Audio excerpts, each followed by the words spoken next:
Welcome back, MTG Joe here. Today we are going to be going over some deck list options for the June qualifier weekend. So qualifier play-in is historic this month. This upcoming Saturday or Sunday, June 4th. I don't know. I got the email. Somehow they said June 10th is the play-in, but it's also the qualifier. So their Wizards PR needs, or communications team needs to proofread their emails before they go out. So the play-in is this weekend. For best of one, best of three will be on Friday the 9th. And like I said, it is historic. So this is one of the months I like historic, so I qualified for it this month.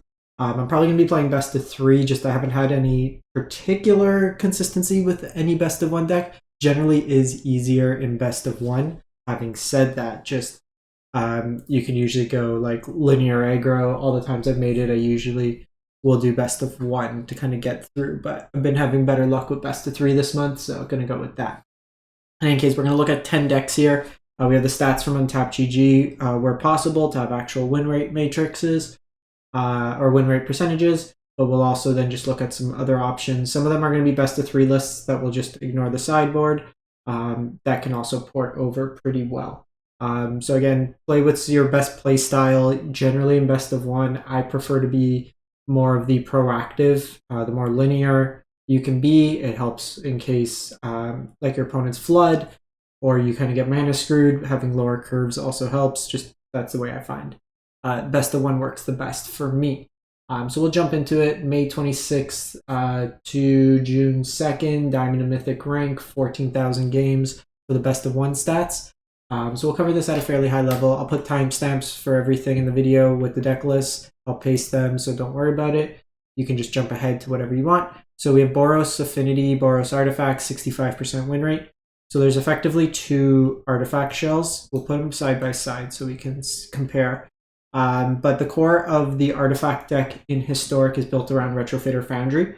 Very powerful artifact, 1 mana. Basically, you're playing it predominantly for its last mode, sacrifice a Thopter, create a 4/4. You have Thopters in the form of Ornithopter, Barb Spike, and Yotea. So what you're able to effectively do with this deck is go turn one, play Retrofitter Foundry, cast an Ornithopter on opponent's end step, sacrifice the Ornithopter, get a 4/4. And then you get kind of free value that way there. You have Esper Sentinel for tax, Portable Hole for removal, Shadow Sphere for trample and lifelink. Toolcraft Exemplar becomes a 3/2 first striker if you have two artifacts in play. Again, Barb Spike's basically two artifacts in the deck. Can be used as an equipment if you needed, but predominantly another way to enable a Thopter for cheap. Ingenious Smith lets you dig for artifacts in your deck and then gets bigger each time. Notably, what you can do is it's each turn, so you can make a token on your opponent's turn for 2 mana and then trigger it as well to put another one, another counter on the Smith. Nishiko pumps up with the conjunction of Shadow Spear, can deal a lot of damage. Yotea Chapter 2 is also a form of removal, and then it's Chapter 3, you can target any artifact, so you can also target, say, like a Darksteel Citadel or a Flyer from any of your Thopters to get the base power. There's then also the Esper version, or it's Esper, it's really blue-white. They call it Esper because you have Vault Scourge. Very similar concept. You have the Ornithopters, your Esper Sentinels, your Portable Holes, your Ornithopters, your Smiths. This version is also playing Copa Girper as another Thopter for one mana. It is legendary though. Then you have the Ensoul Artifact package, so you can just upgrade any of your artifacts into 5/5s. Notably, you can also again target this Citadel, so that it becomes an indestructible 5/5. This version is playing Innovative Metatech, 2 mana, 1/3. Whenever one or more artifact deals damage to a player, you have to seek a non-land card with 2 CMC or less. So it's kind of a circumvented draw effect. You pull into your hand a non-land card. Basically, any card in your deck can be pulled in. Machiko again, but then you have the Vault Scourge, which is a lifelink flyer that you can upgrade its stats with either Machikos or the Ensoul artifacts. So kind of similar shells, but different kind of payoff effects. This one tends to grind a little bit more, I find, just because you have the innovative meta text to draw you some cards. The Boros version can hit a bit harder. It also could dump its hand a little bit faster just because you have a lot more 1-drops. We then go to Izzet Wizards, 62.5%. So this is an aggressively slanted. It's probably the closest to like tempo burn we have in the format. So you're using like the buff Symmetry Sage. Whenever you cast this instant or sorcery, you change the base power of target creature to 3. So it becomes a 3/3 flyer, or like your Soul Scar could become base 3, then you get the prowess. But notably, you put the extra power on Dreadhorde Arcanist, so then you can flash back 2 and 3 CMC spells, so you can flash back your Static Discharges, your Wizard's Lightning, your Iteration, stuff of that nature. Falmore is also another way to pump up your team, as well as give Trample. Otherwise, just a lot of burn spells, some card advantage spells sprinkled in. This version, like these decks go very aggressive. They can deal like huge burst damage. Like on turn 2, you can deal 9 damage. You'd use Symmetry Sage into Symmetry Sage Mentor's Guidance to give the second Symmetry Sage haste is 9 damage. So it's a very aggressive deck in that regard. It does potentially just get stonewalled at times, or if your opponent's playing heavy removal decks, it can run into a bit of a problem. But I've run Wizards in the past. It's been good. Like I said, I was trying it this month. I just wasn't having any luck. Like I was getting stuck on 2 lands and just kind of random variants. But I think that was, regardless, even decks like the deck I qualified with for, I had like an 80% win rate with enchantments in standard, and then the ladder reset, and I was at like 30% win rate. So it wasn't even one deck in particular. But in any case, we'll move on to the Goblins deck. So 57% win rate. So this is there's a couple of different versions of Goblins. This is the Gruul Goblins. So this is kind of a combo-oriented one. So it's not the Turbo Muxus. It's not the Rakdos drain your opponent out with the Sack Goblins. But basically what you're trying to do is get out Cabaretti Revels. With Revels out, it lets you, whenever you cast a creature spell, you seek a creature with lesser mana value, put it onto the battlefield.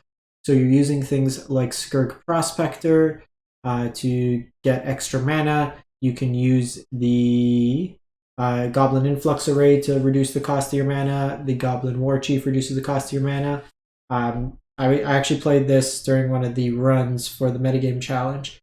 If you play one Squee the Immortal, you can actually pretty much play out your entire deck if you get the cost reduction enough. So Squee the Immortal says you can cast this card from your graveyard or exile, so you can just keep sacking it, bringing it back, and getting value there. So you're basically just generating a whole bunch of mana. Then with Palace Shaman, you can shoot down your opponent. You can just get a big board in haste. Krenko makes a bunch of tokens, or you could kind of Muxus into it. It could be quite explosive, but I would say on average, like you're not getting as like you don't have the Lord style effects that you do in some of the other versions. You only really have the Horde Master. There's not the 3 mana Goblin or kind of the drain ones, so it's a little bit tougher to play, I find, this one than the traditional Rakdos list, but it is very powerful. From there we go to Izzet Belcher, so probably the most linear deck in the format. So how it works is Goblin Char Belcher reveals cards from your library until you reveal a land, and you deal damage to your opponent. In this deck, you're playing all the module DLC dual face cards for your lands, so it effectively does not see any lands, and you deal damage equal to your library size to your opponent.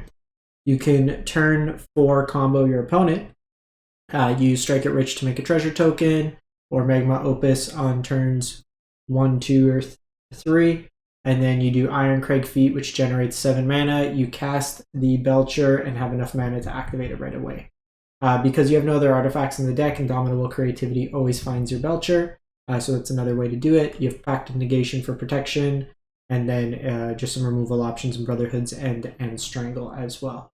It's very linear in the sense, like you have a little bit of interaction, but it's kind of just like, let me do my thing. And just try to hope that kind of pays off for you. Very similar to like Dragonstorm. I didn't feature it today. Just any of those kind of like very linear turn 4 combo decks. You're kind of playing against yourself as much as your opponent.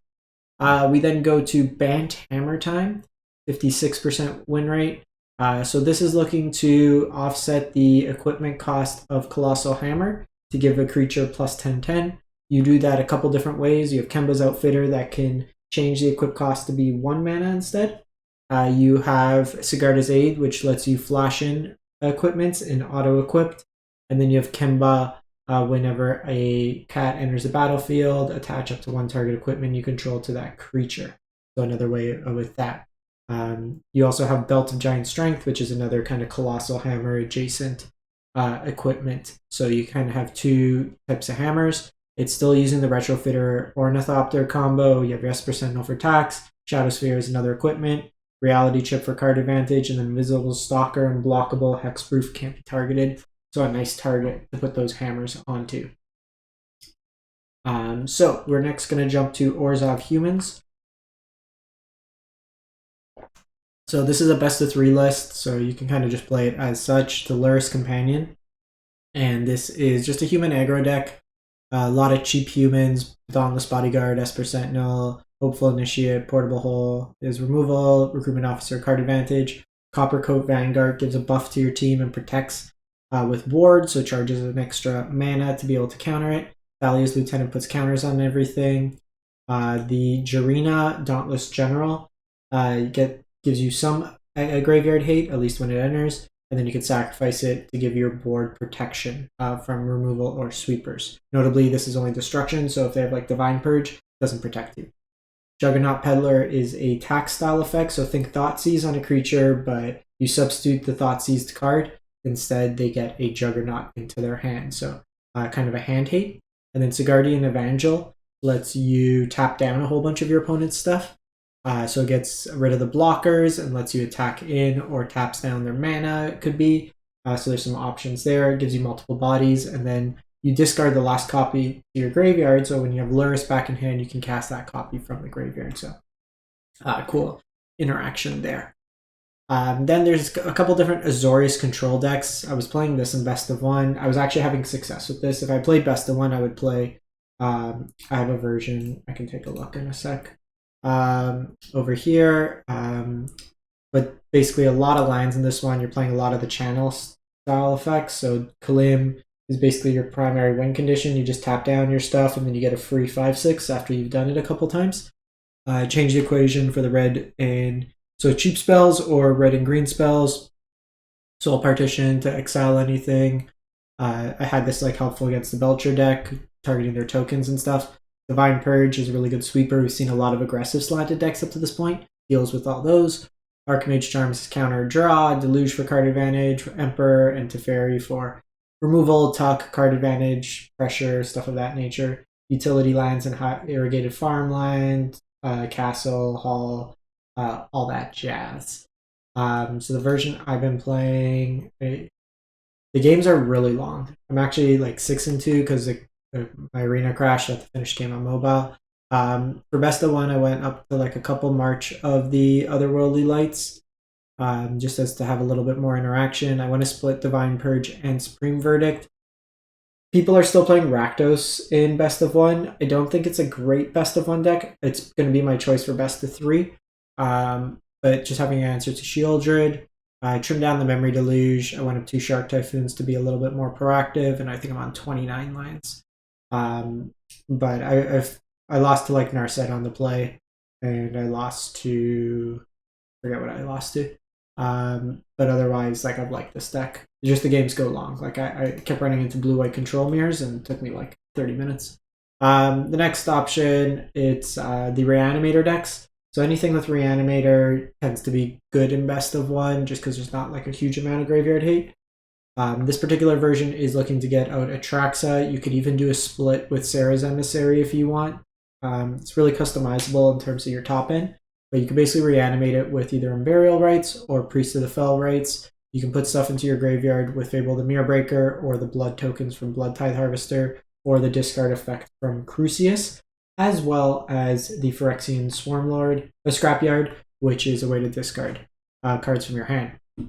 Otherwise, just hand hate, removal, kind of incidental hate, but a lot of decks can't beat an Atraxa or a Sarah's Emissary once it drops. And then lastly, I'm not going to go into huge details on how this deck plays out, because it's a very difficult deck. I would not suggest this to pick up if you've never played this deck before, but Kethis combo. So how it works is Kethis reduces the cost of your legendary spells. You can exile 2 legendary cards from your graveyard until the end of the turn. Each legendary card, you can basically play them from the graveyard. That, in conjunction with Relic of Progenitus, lets you tap your legendaries to produce mana. Invasion Rona lets you tap and untap whenever you cast a legendary, so it basically nets itself mana. You use Kinnan to double up the mana from these, and then basically what you can do is once you've milled your stuff enough with like Emery, Grizzly Salvage, those types of effects, you could keep looping Mox Opals and the conjunction of these spells to get enough mana, and you cast Jace enough times first to mill yourself, and then once you have enough cards in your library, you cast the Jace and then you mill out your opponent. It's not an easy deck. Very powerful deck. Part of the reason why you don't see it more, it's very like thought intensive, very skill intensive. But if you want a challenge, this is a very good deck. So I wanted to include it in that. Beyond that, yeah, so let me know. Mono Green Devotion is a thing you could look at. Like the Boros Transmogrify tokens is a thing you could look at. Like the creativity decks are something you could look at. There's a lot of different options in Historic. Mono Red could probably cheese out some wins. Ultimately, it's what you feel comfortable with. If you were to go with a Rakdos list, again, I've been playing a lot of Rakdos. I've been practicing online, offline, and like best of 3. I've been trying a bunch of different configurations with Invoke, without Invoke, with Chandra's main, with 6 mana Chandra. So I've been testing out a bunch of stuff to see where I'm at. The Niv matchup feels terrible, but I'm 1-1 against it, so I got to figure out that matchup. But I personally wouldn't run Rakdos in best of 1. I'd go more linear. It's hard to have answers for everything, but let me know what you think. Thanks for watching, everyone. Hope you have a great one, and stay safe out there.